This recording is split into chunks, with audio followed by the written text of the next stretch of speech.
Hi mga kaputs, good evening. Busy ako ngayon. Kami ni sister ko Angela, busy ngayon. Nagpapa kami ng mga papadala sa Pilipinas. Kaya ang content ko ngayon is Balibayan Box from Singapore to Philippines to Iloilo. Okay guys, share ko lang sa inyo para lang sa mga sa mga family sa Philippines. Nag-pack namin lahat at saka lagyan ng pangalan para pag dumating sa Pilipinas, i-distribute na lang ng mother namin. Kaya yung iba andun na sa box, yung mga gatas, yung mga clothes, madaming clothes, hindi kasya, baka hindi pa namin guys ipapadala kasi nga upsize lang box namin.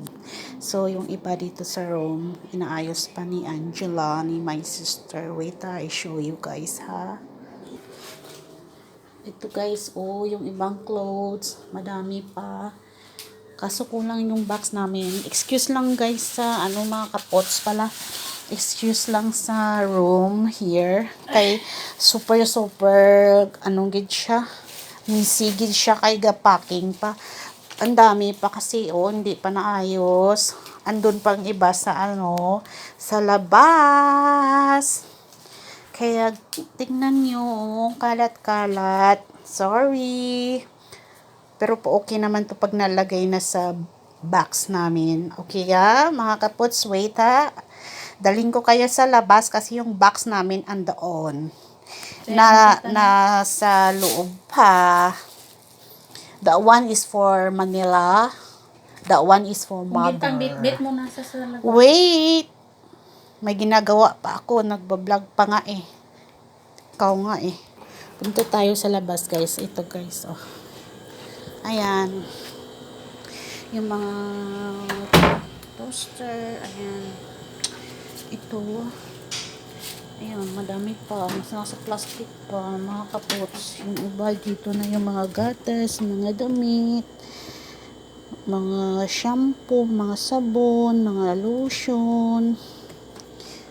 Hindi ko alam kung kulang tong box namin eh.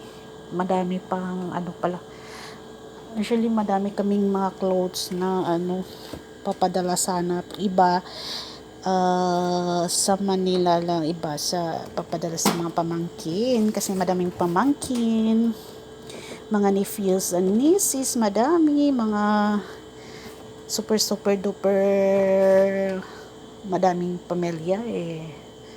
Okay na mga kaputsa, hanggang dito na lang yung vlog ko. Ayaw kong magpakita ang mukha ko kasi hindi kaaya-aya. Just sige na, bye. See you my next vlog. Thank you for watching. Bye.